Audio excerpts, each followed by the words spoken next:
The following program, The Russ Belville Show, is intended for responsible adults only. We advocate to the repeal of marijuana prohibition for adults. We discuss the science, culture, and controversy about America's marijuana laws. We do not advocate any illegal activity and encourage all listeners to learn their state and federal marijuana laws. Opinions and claims made by guests and advertisers on The Russ Belville Show are their own, and The Russ Belville Show cannot be held legally responsible for their validity or reliability. Viewer discretion is advised. You take a seed, you plant it, you grow it, you dry it, you roll it, you smoke it. You take a seed, you plant it, you grow it, you dry it, you roll it, you smoke it, and it goes down smooth. Hey! Spanning the continent to bring you the truth about cannabis and marijuana law reform. I smoke pot and I like it a lot. From the promise of legalization. And I think that we need to rethink and decriminalize our marijuana laws. To the agony of prohibition. One major responsibility is to encourage people to use less drugs. The Russ Belville Show, the voice of the marijuana nation. Yeah, I hear you had a question for me. Now, here's your host, Radical Russ Belville. We love it. All right, good day, tokers and tokettes, and welcome to the show. It is Wednesday, March 26, 2014, and it's got to be 420 somewhere in the world. I'm coming to you live and direct from Smyrna, Georgia, where I'm hanging out with Big Daddy Fink. You can probably say hi, Big Daddy. Hello. You can hear Big Daddy in the background, and also Michelle. We're just hanging out here, awaiting my flight home to Portland, Oregon tomorrow morning. It's at like 6:15 in the morning Eastern time, and that means getting up about 4:30 and getting through Atlantic traffic and off to the airport, and it's going to be something else. So we just decided we'd crash out here and hang out and do the show, and then from here maybe get ourselves a bite to eat. So stay tuned. We've got a wonderful show for you today. More of our coverage of the Southern Cannabis Reform Conference that took place this last Saturday at the Georgia Tech Hotel and Conference Center. We've got cannabis therapeutic specialist, Dr. Dhanabalan. She did a presentation that was basically an introduction to the endocannabinoid system and how cannabis works within that system. We've got that slideshow for you at the second half hour coming up here to take up two segments at the end of this first hour show. Dr. Uma from the Southern Cannabis Reform Conference. Then, as we move into hour two, the Toker Talk Radio Hour, we've got video of Major Neil Franklin, the Executive Director of Law Enforcement Against Prohibition, his presentation at the Southern Cannabis Reform Conference. And I have to say thanks a lot to Major Franklin as well for all his kind words for my presentation work. So thank you so much for that. We'll follow that up with a panel that was a look at the racial undertones of the drug war, addressing things like Michelle Alexander's The New Jim Crow. We had a representative from the ACLU on board there. We talked to Latino activists, Asian activists, African-American activists. So it was very good to get those perspectives on what we're doing here on this war on certain American citizens using non-pharmaceutical, non-alcoholic, tobacco-free drugs. Also on today's show, it's Irie Wednesday, so we get to speak with Gordon Green, who brought us some fantastic coverage from Spanibus. And if you missed it, you can check out the Toker Talk Radio archives if you're a VIP member, and you can listen to all 5 episodes there. So check that out on our website at 420radio.org. Gordon will be calling in with a great reggae tune for us today for Irie Wednesday. Also, in Behind the Headlines, we told you yesterday about the American Academy of Neurology coming out in favor of cannabinoids for multiple sclerosis. We're going to dig deep into that. We'll be right back. Friendly sponsors. Support these advertisers because their ad money goes straight to the Russ Belville Show. You're tuned into the Russ Belville Show, the voice of the marijuana nation.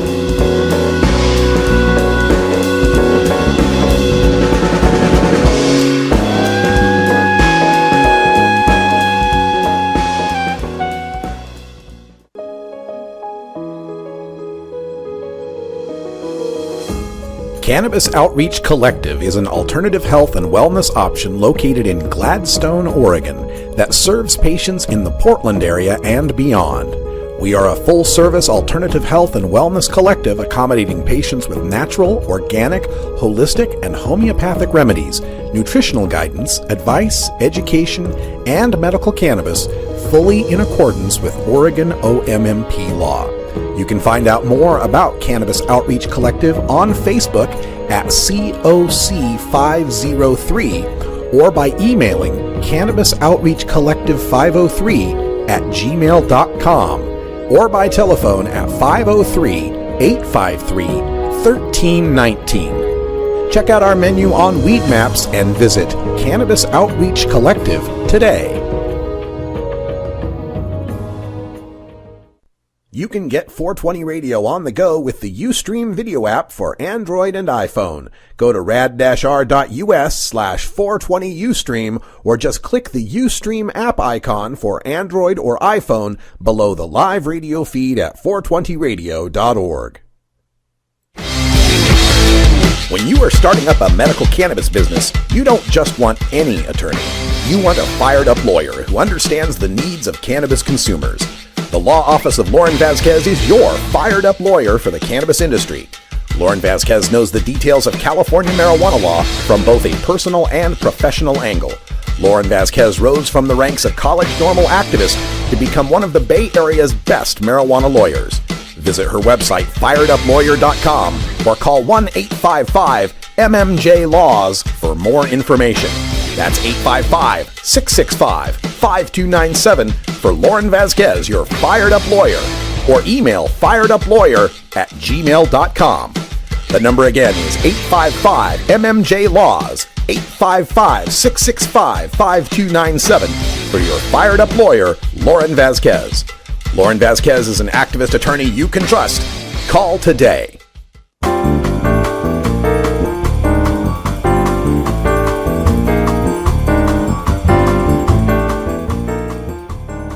This is your 420 Radio News for Wednesday, March 26, 2014. I'm Russ Belville. Most Americans back marijuana sales, but not in their backyard. This is from NBCnews.com. A CNBC All-America survey finds that 56% of Americans would view it as acceptable if a business sold marijuana in their city or town, assuming it was legal in their state. Support, however, declines to 48% when asked about a business selling marijuana, quote, in or near your neighborhood, end quote. In the CNBC poll, a majority in each of the country's 4 geographic regions found it acceptable for marijuana to be sold in their hometown. Support was weakest in the South, but 50% still found it acceptable for pot to be sold. In the West, 66% found it acceptable. Views were most positive among Democrats, independents, and those ages 18 to 34. The least supportive groups included those aged 65 and older, Republicans, and Tea Party members. In general, those with at least some college education were more supportive of marijuana in their town than those with just a high school education or less. However, support was fairly uniform across income groups.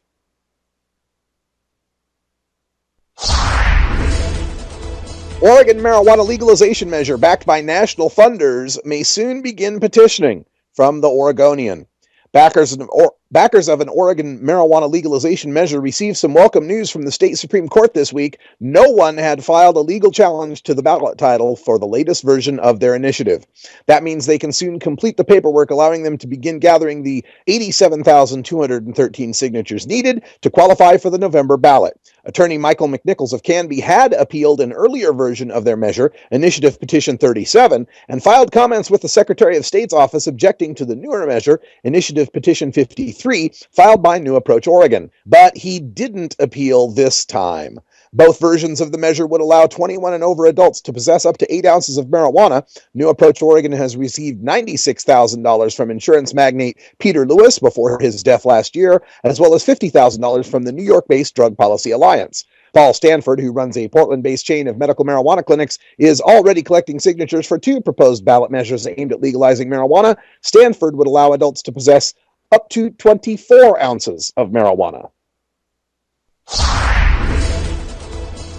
Utah to welcome marijuana for limited use from ABC News. Parents of Utah children with severe epilepsy are cheering a new state law that allows them to obtain marijuana extract they say helps with seizures, but getting it involves navigating a thorny set of state and federal laws. Utah's Republican Governor Gary Herbert has already approved the law and held a signing ceremony for about 50 parents and children at the state capitol on Tuesday afternoon.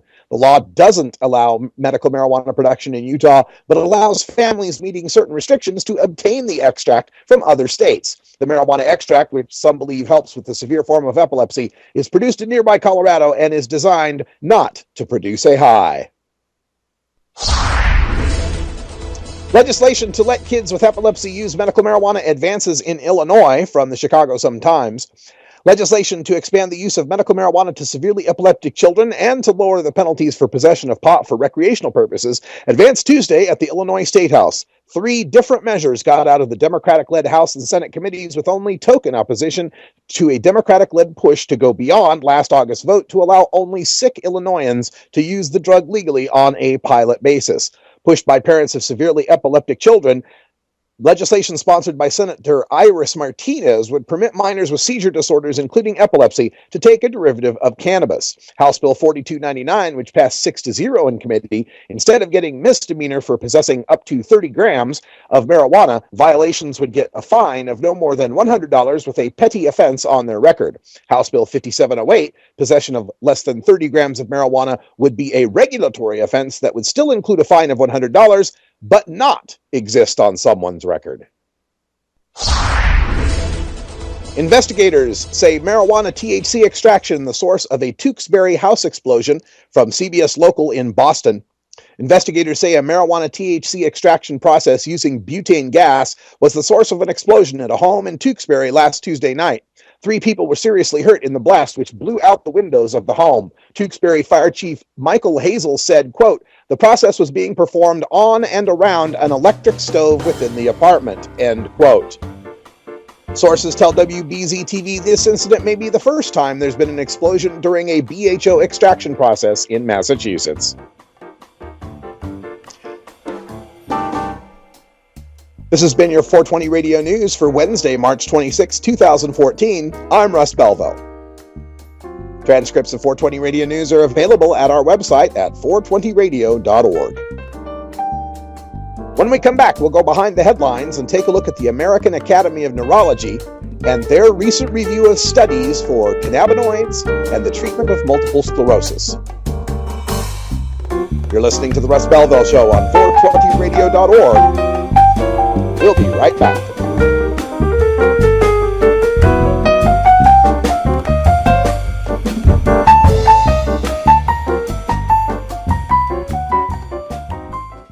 Hey tokers and tokettes, Radical Russ here to introduce you to my friend Matt and all the staff at Lush LED Lighting. Growing plants indoors can be a rewarding hobby, but electricity bills can go through the roof. Then you have to cool down all those big hot lights. It can drive a grower insane. With Lush LED Lighting, you can solve many of these issues and double your rewards. If you thought LEDs were meet the tech of today, Matt and his scientists have developed the perfect light for flowering plants with far less cost and heat. And the results? Let's just say I appear at a lot of events with the masters of indoor horticulture, and the harvests I saw from Lush LED Lighting were big, tight, sticky, and very effective. Check out LushLEDlighting.com right now and tell them Radical Russ sent you. Double your rewards and lower your expenses with Lush LED Lighting.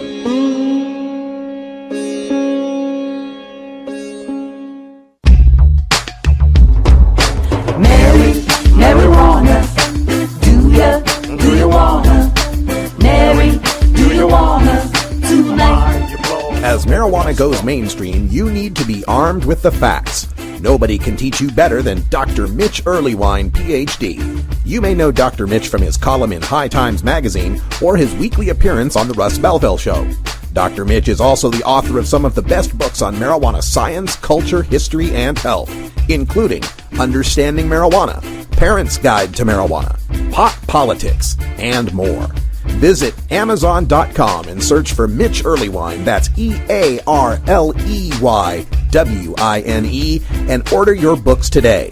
You can also contact Dr. Mitch by email at 420research@gmail.com.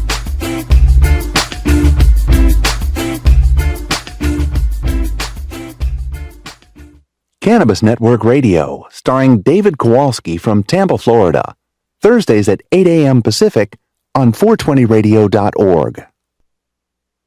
Welcome back, everybody. 15 after the hour. Time for us to go behind the headlines, where the American Academy of Neurology has published a paper showing that cannabinoids can be beneficial for multiple sclerosis patients. This came from researchers at the Oregon Health and Science University's Multiple Sclerosis Center, who examined what they call CAM therapies. That's complementary and alternative medical therapies for the treatment of multiple sclerosis. And they concluded that cannabinoid medicines provide relief from spasticity, pain, and urinary frequency. And however, evidence about smoked marijuana, the jury is still out for these researchers. The benefit for multiple sclerosis is still uncertain. It was Dr. Vijay Sri Yadav. He was the lead author of the study, and it appears in the Journal of the American Academy of Neurology.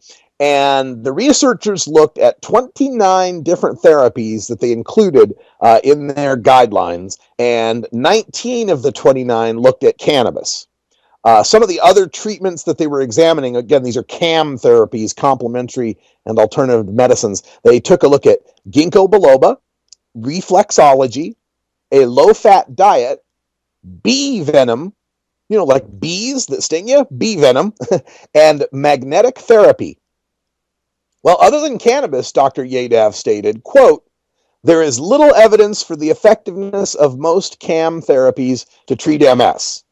So the ginkgo, the reflexology, not much there, but with cannabis, there's something there. The first cannabinoid medicine they took a look at was oral cannabis extracts, which they call OCE, oral cannabis extracts, that contained both tetrahydrocannabinol, THC, and cannabidiol, CBD, right? And they said, quote, "They were established as effective for reducing patient-reported spasticity symptoms and pain," end quote. THC and CBD. Researchers also noted, quote, "THC is probably effective for reducing patient-reported symptoms of spasticity and pain," end quote. THC. Researchers also examined studies of GW Pharmaceuticals Sativex. Now, that's the spray that goes under the tongue. It's sublingual, that contains 2.7 milligrams of THC and 2.5 milligrams of CBD. Studies showed it was, quote, "probably effective for improving subjective spasticity symptoms, pain, and urinary frequency," end quote. But of all the studies, there were only 2 studies to review that had anything to do with smoked cannabis. Now, one of those studies did find, quote, "spasticity reduction in the cannabis group," and that pain, the secondary outcome measure, also improved, end quote. However, the researchers found that, quote, "data are inadequate to determine the safety or efficacy of smoked cannabis used for spasticity and pain," end quote. Now, Dr. Yadav also noted that they, quote, "did not find evidence to show whether the therapies interact with prescription MS drugs," end quote. So, they didn't find that it hurt any of the currently accepted therapies to try cannabis. And when it comes to these oral cannabinoid extracts, the THC and the Sativex, the researchers found, quote, "cannabinoids were generally well tolerated," end quote. And, quote, "no significant laboratory, hematologic," that's your liver, urologic, that's your kidneys, or cardiac changes or differences in vital signs were noted," end quote, between cannabinoid subjects and those receiving placebos. The most common adverse effects included, quote, "dizziness, somnolence," that's sleepiness, "drowsiness, lightheadedness, memory disturbance, and difficulty concentrating," end quote. Now, multiple sclerosis is an approved qualifying condition under the laws of all 20 whole plant medical marijuana states and the District of Columbia, though the language does vary from directly listing, specifically multiple sclerosis versus just generally covering seizure and spasticity disorders. And more research on whole plant cannabis is needed to convince the doctors. But I can tell you, the patients are already sold on medical marijuana's effectiveness. And since it doesn't seem to cause any problems or interactions with the prescription drugs, why not give it a try? All right, we got to take a break. It's 4:20. We'll be right back with our daily token. Have you ever met that funny reefer man? If he said he swam to China, he would sell you South Carolina. Then you know you're talking to that reefer man.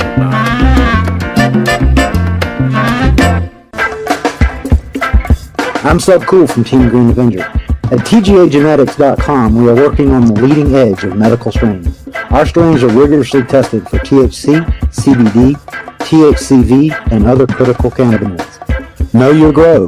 Check out our genetic diversity at TGAgenetics.com, the home of Jelly Bean, Jack the Ripper, Vortex, and other award-winning cannabis strains.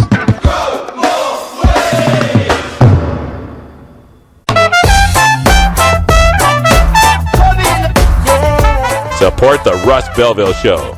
Text the word Russ to 420-420 and connect with the National Cannabis Coalition.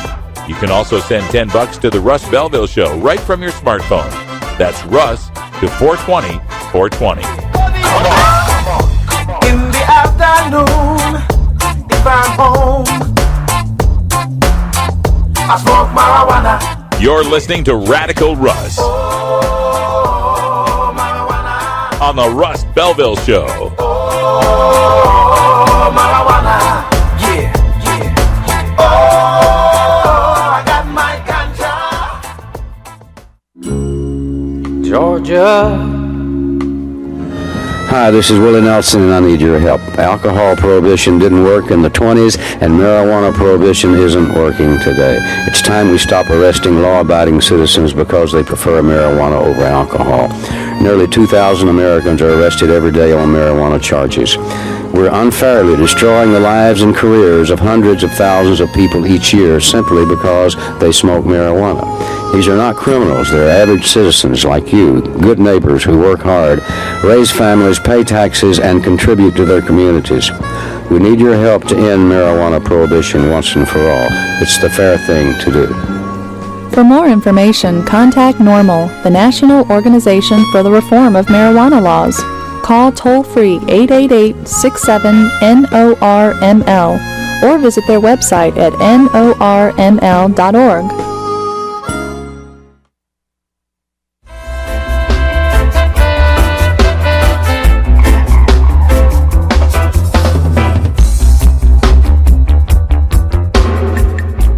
Everyone knows music and marijuana go together, so let's wind up our 20 after break with the Russ Belville Show's Daily Toker Tunes, the best in pod-safe 420 music from around the web. Today is Irie Wednesday, featuring reggae, ska, and other world music genres. Now, sit back and enjoy your Daily Toker Tunes.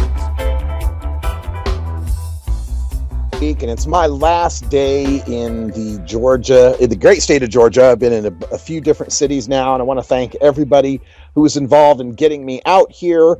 Be flying home tomorrow morning, and we'll have a new live show from Rolla J Studios in Portland, Oregon tomorrow at the usual time. But right now, it's time for us to get Irie, and joining us from across the pond in Spain, we've got Gordon Green on the line. Gordon, how you doing?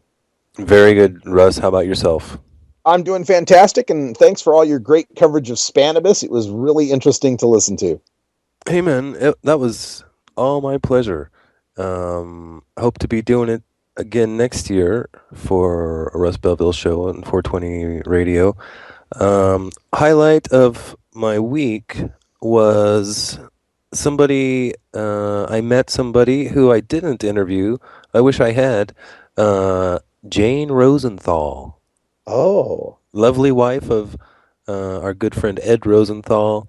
A great spirit, and the first really nice bud I saw at Spanibus was in the hands of Jane Rosenthal. Wonderful woman. As it should be. Well, I certainly think we'll have more Spannabis coverage next year, and if I can pull the right strings, maybe even I'll be able to get out there and join you. Awesome. That'd be fantastic. All right, so tell us what's new for the Gordon Green's Music Planet, and go ahead and lead us into tonight's song. Today, first, the schedule this month was a little off because of the death of Paco de Lucia.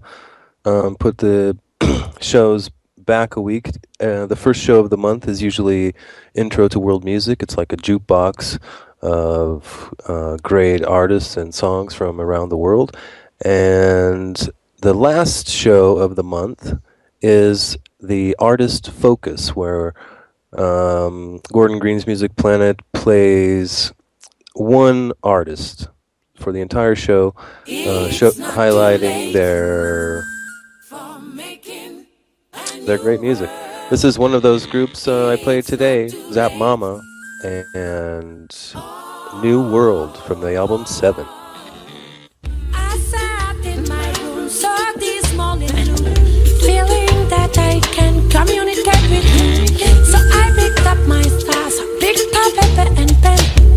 I know there is causes to defend. Roots will find a way, illuminate the mystery. Return to the source, all isn't lost. It's not too late for making a better world. It's not too late for making a new world. I say good things come to days who really wait. But not to them the really way too late. They see it's never too late for a shower of rain. Baby, the essence of this life we must really explore in order to find peace one day. So I picked up my thoughts, picked up paper and pen. I know there are causes to defend. See, I love that. Hey, but the good things come to days who really wait. But not them that's way too late, as I would say. So we should forget about the hate and the war and stop penetrating discriminators. I will tell you, no way, baby. It's not too late for making a better world. Hey, no, what I was saying. It's not too late for making a new world. So let them hear, as I will tell you, baby. Let go with them sound there, bad. Now everybody stand up and let's spread these words around the neighborhood. Return to the source, all isn't lost. No. It's not too late. I said to them, but never too late, as I will tell you, baby. It's not too late for making a new world. It is one word. It's not too late for making a better world. The world is changing beyond recognition, and it's not too late. No, don't seal your fate with radiation, with that pollution and all that confusion. No. It is never too late for us to realize. It is one big word and one people. One love and one unity is our tell you. So we spread these words in our community.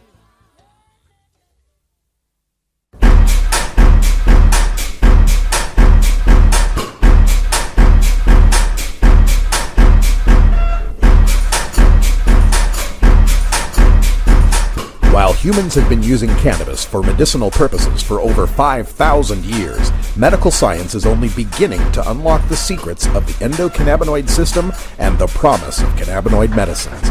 Join us now for the latest cannabinoid medicine update. Coming up now, we've got a video from Dr.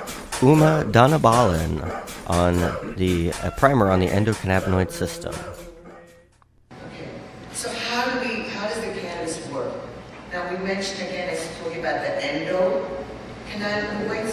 which are derived from our brain, the phytocannabinoids, which are from our plants, and then the synthetic.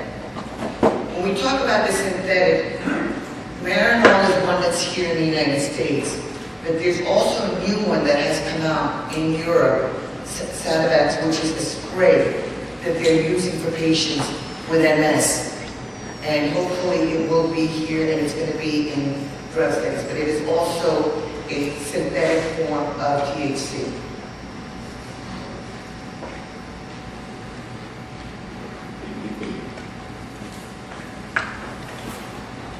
So the synthetic ones that are here in this country are the Marinol and the Belville. The problem with this is that the bioavailability, which means that when you take it in, what is really available to you, okay, is only about 10 to 20% when it's taken by mouth. The reason is because it is not very soluble, so it's not able to be mixed so that it can be taken through. It's also metabolized by the liver. And as I mentioned to you, when anything has to go that's taken through the mouth, it goes through metabolization to the liver or the kidneys. When it goes through the liver, again, there's a process. So again, there's damage in that area, and by the time it affects you, it can take from a half an hour to hours later. So it's not something that you say, I'm going to take this right now, as we do with cannabis, and say within 10 to 15 seconds, I will have what I need to impact and make me feel better. And again, the half-life of this is between a half an hour and 60 hours, which means if you took in 10 milligrams, maybe in a half an hour, you might have 5 or 60 hours, which is 3-4 days later, you might have 5 milligrams. So it varies, so there's no consistency with it. And it was prescribed mainly for nausea and vomiting associated with chemotherapy. The side effects were sedation, altered elation, and confusion, which we see, but again, not the same feeling and not the same impact that we have from cannabis.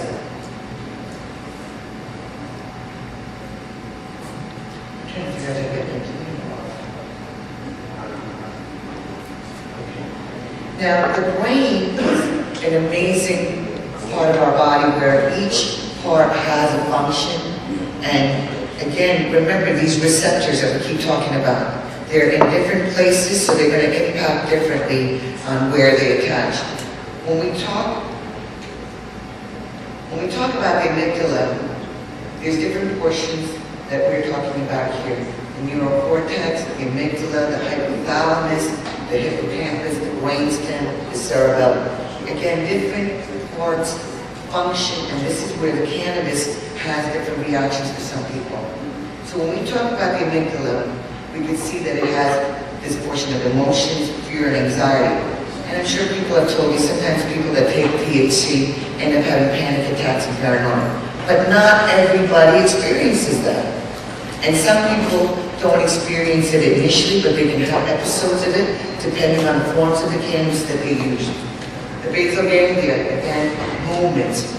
So it affects your reaction time of having THC on board. The brainstem, which is the biggest part when people have brain injuries with nausea effects.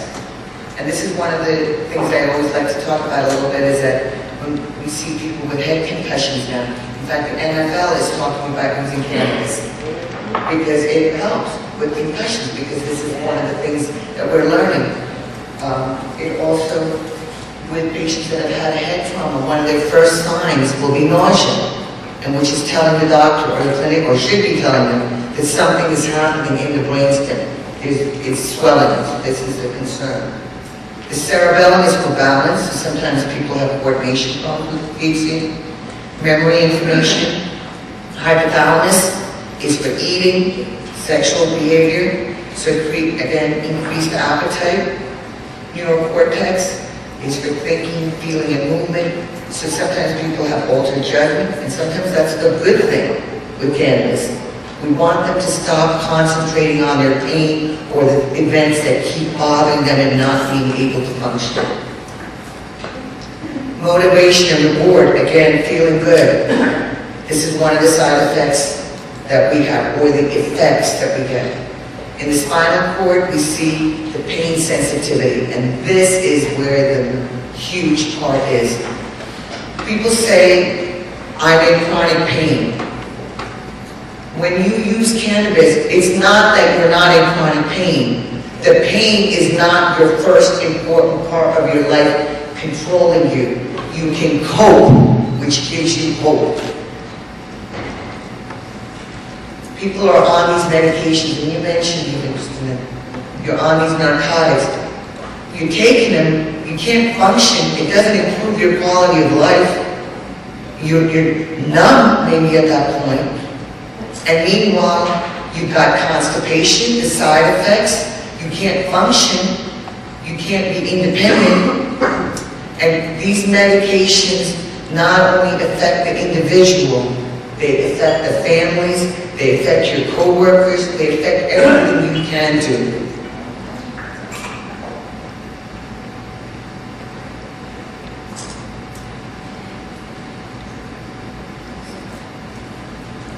Now what was interesting is that we started to understand, wow, if this works for this, maybe we should try it for that. And this is what the history that we're learning.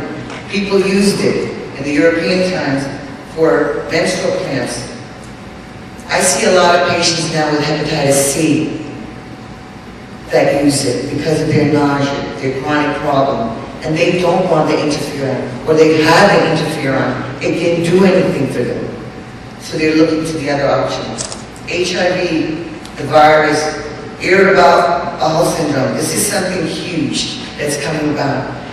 It's not just irritable bowel syndrome, but also inflammatory bowel disease, which incorporates Crohn's disease, ulcerative colitis. And this other part, GERD. Does everybody know what GERD is? Gastroesophageal reflux disease, heartburn. If you didn't have it, you're going to have it with most of these medications. And that's another medication that they have to treat you with now. And because they put you on an H2 blocker, the normal acid that you were supposed to have in your stomach is no longer there. So now you need an antibiotic. The antibiotic is going to create a yeast infection. So now you need another pill to put in your vagina or something else. This is just an on and on and on going problem. So my thing is, let's try to nip it in the butt and really treat the underlying problem and not the symptoms. And I'm going to talk a little bit more in detail about the other diseases. Just to mention a few here: epilepsy, seizures, spasticity, cancer, and I'm going to touch upon that as well. So we can see here, what we started to notice was the potential uses for marijuana. Multiple sclerosis, ALS, chronic pain, Tourette's.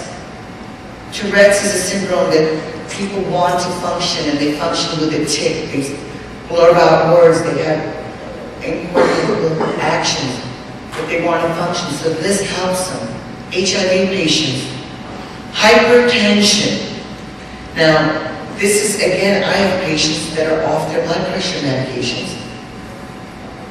Blood pressure medications have so many side effects. Sleep apnea is helping for GI disorders, incontinence, rheumatic arthritis, skin infections, MRSA. People heard about this? It's called methicillin staph aureus. We used to treat staph infections. Staph is what's on your normal body. Now the medication that works doesn't work anymore. So now we've created another infection from trying to treat an infection. Superviruses, they're still coming out more and more. Osteoporosis. This is huge for the patients. For women and most people in our 30s, mid-30s to 40s, is when we get the most maximum amount of bone density. After that, it's all downhill. Men are protected a little longer because of your hormones and testosterone. Women, if you're heavier, you're getting protected, but who wants to be heavier when we get older? So pruritus. Pruritus is itching of the skin. People with psoriasis. I see patients with eczema that use cannabis topically, and it works. Diabetes. Diabetes. We have probably almost 60% of our country is obese. Not even overweight, obese. And we're talking about children now, 10 years old that are diabetic from obesity. Hepatitis C, I mentioned, dystonia, which is muscle spasms, fibromyalgia. At least every one of you know at least one person in this room that has had fibromyalgia, I am sure. Is there? Most of you, I'm sure, at least knows one person. Alzheimer's, this is growing. We have elderly patients that are living longer with Alzheimer's. And anybody that's had a family member with Alzheimer's, you know how devastating that is. I have Alzheimer's patients that are functional, off their medications. So now we've learned, I've seen it used for patients that are using it for their migraines. It's stopping cancer. It is curing cancer. People are afraid to say this. Cannabis cures cancer.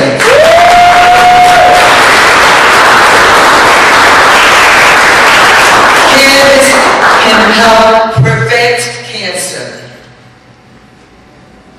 Cancer is a cell gone crazy. Stop making them go crazy. It relieves symptoms of chronic diseases. Alzheimer's, glaucoma. This is where it originally really made its big point, because the first patient that got his cannabis used because of glaucoma. Glaucoma leads to blindness. If you're blind, you can't do a whole lot of being independent. You'll still need assistance. And here we are not only preventing it, we're keeping the glaucoma down to where they don't have glaucoma. Again, we are curing glaucoma in patients. This is maybe not across the board for everybody, but it is doing it for patients. We have seen how it works. Cannabis cures hepatitis. Hepatitis, any itis that you hear, arthritis, osteoitis, bursitis. Itis just means inflammation of. Okay, so hepatitis is inflammation of the liver cells. And again, hepatitis was acquired in multiple ways. People get it from sexual contact, blood transfusions. People don't know how they got it. People got it when it was not just that they were using IV drug abuse, but people had gotten blood transfusions. And back then they didn't check all the blood. Years later, patients come in with non-specific symptoms where they're having nausea, muscle aches, fatigue, and not knowing, show up in a doctor's office, and finally somebody checks them. Because they're saying, well, I never used IV drugs. I never had this. And they've had some exposure, and there is really, on the outside world right now in the United States, there's no treatment for hepatitis C, other than some of these interferons and other things that they're trying and keeping their viral load low. Cannabis prevents diabetes. So if you prevent it, you don't get the disease. If you don't get the disease, you don't get the complications. If you don't get the complications, you don't cost healthcare dollars. So this is not just point A, but it's going to impact this whole Obamacare, I think, as well. I see a lot of diabetic patients that, will say I'm diabetic, but then they have the peripheral neuropathy, the pain that they are unable to control, and there's nothing that they can do. And diabetes right now is not a medical criteria in all states, but the symptoms of the illness are. Now this is huge to show that how one drug impacts the system again, the whole system to work together. It affects from the brain, from your digestive system, to the fat in your body. And the fat in your body controls so many things. whether you need energy or to store energy. It varies. And this is where cannabis is going to be used and is used, not just for people to increase their appetite, but also to decrease their appetite. So it's not just everybody that uses cannabis has got the munchies. So that it helps in so many other ways as well. It affects the liver that needs to heal.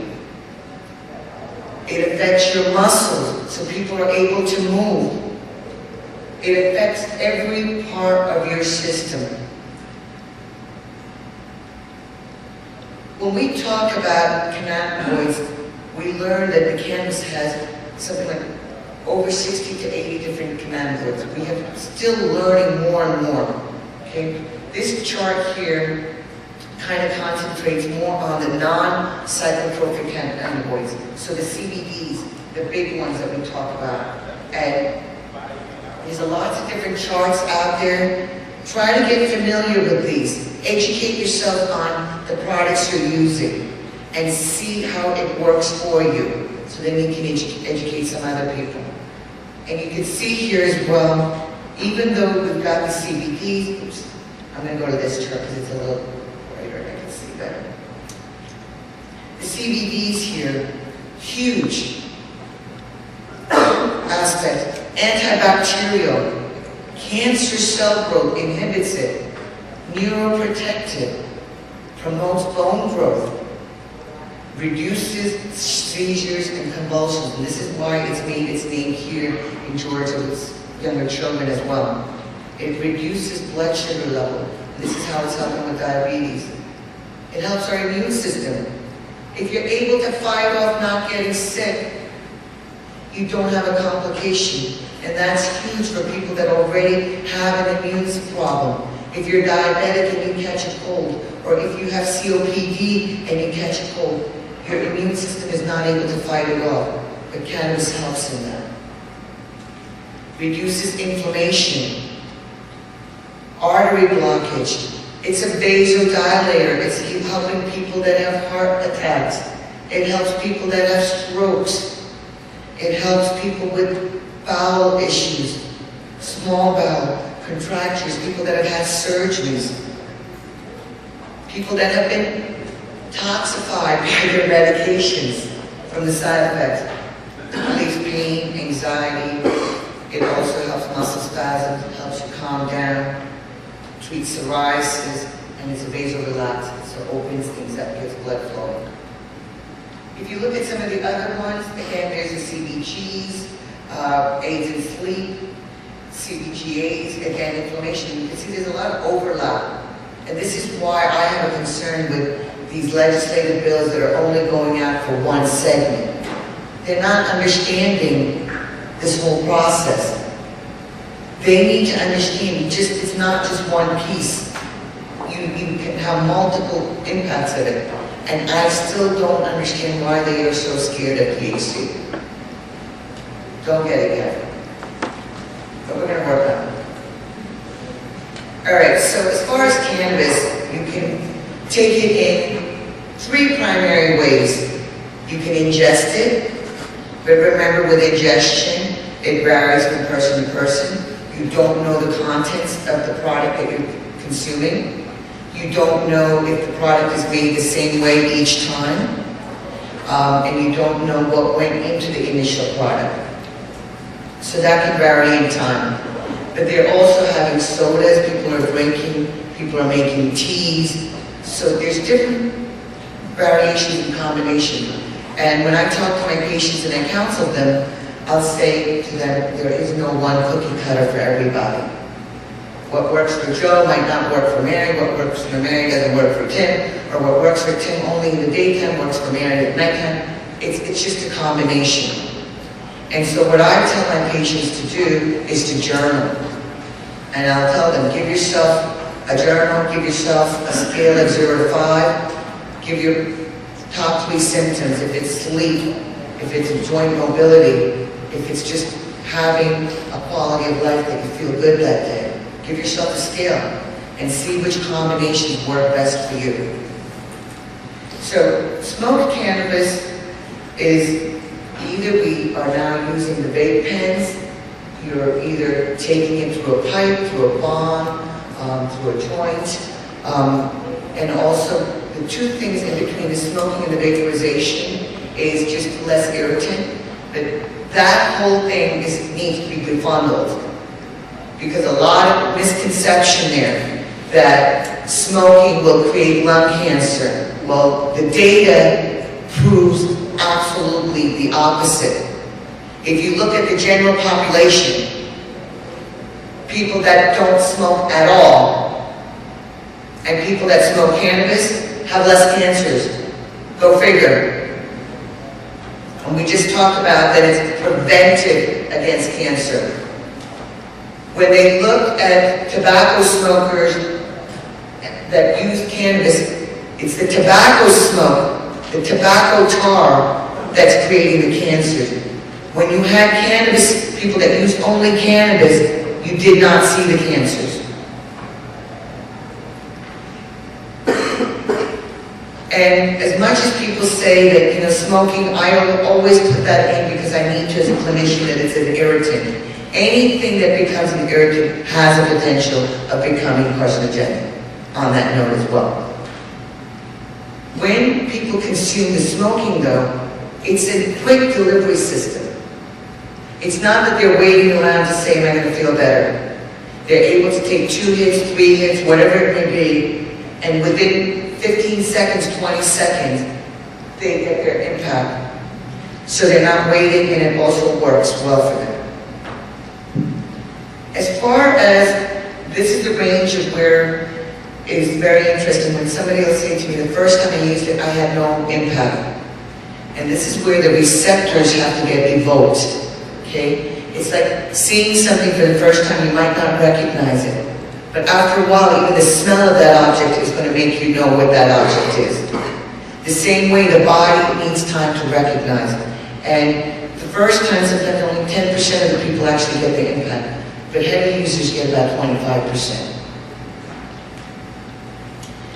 So the toxicology of this whole beautiful product is that it's not toxic.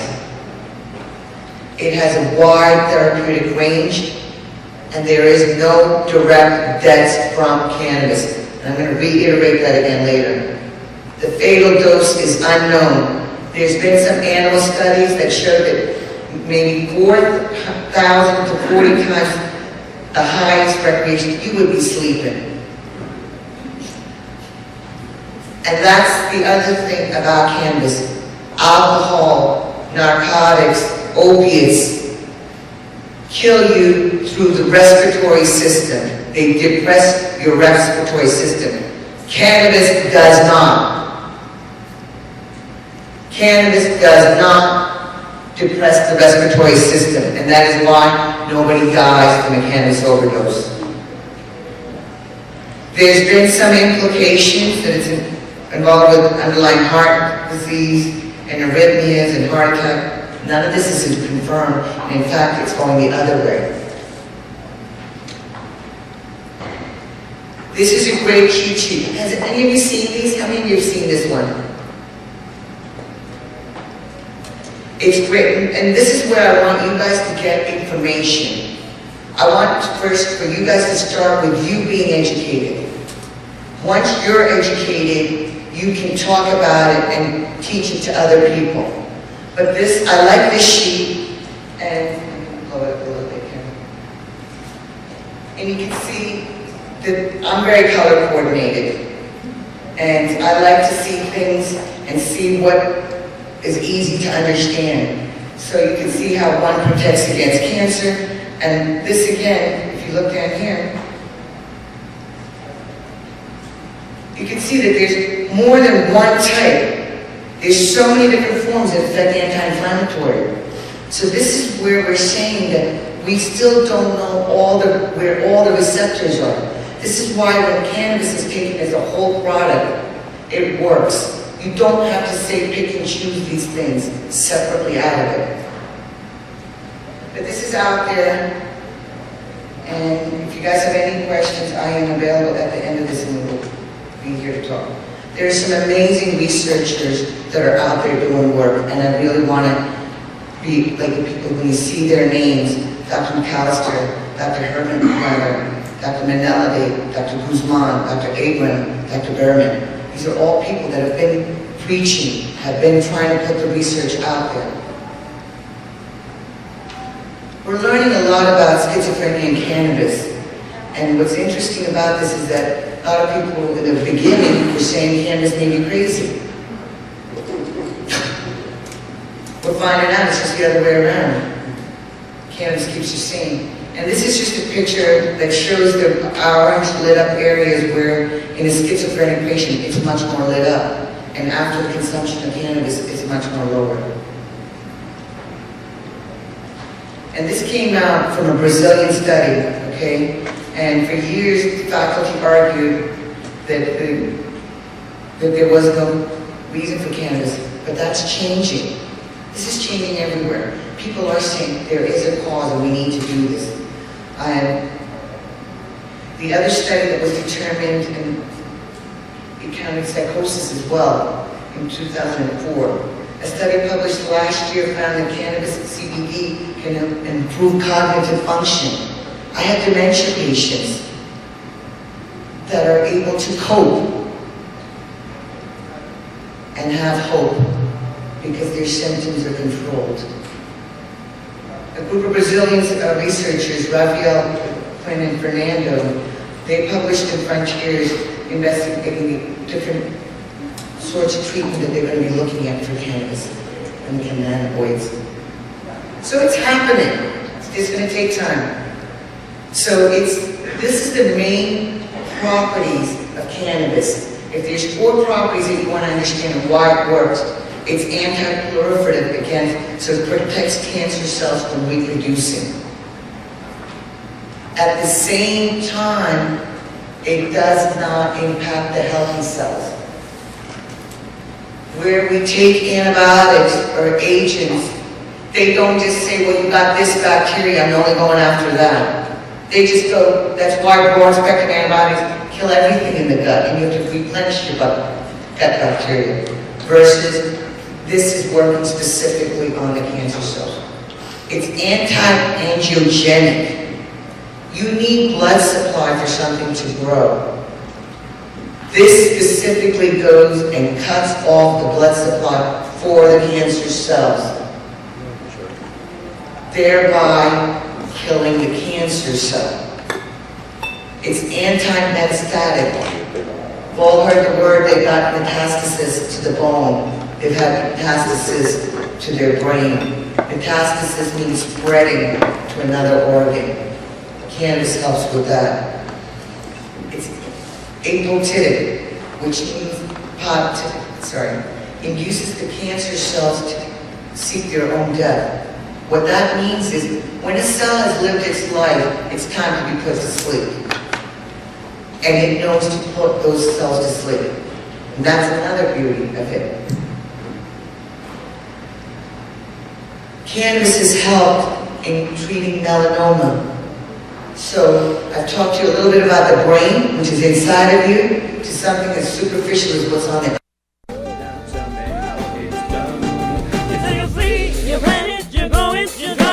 Alright, some great footage there.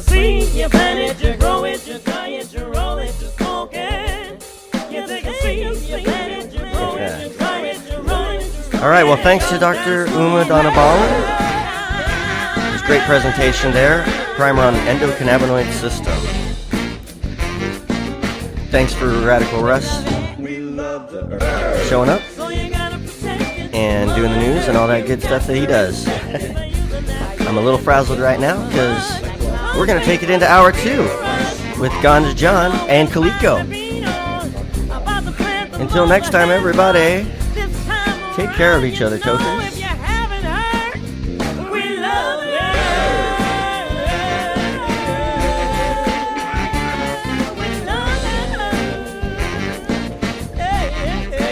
This is the Russ Belville Show.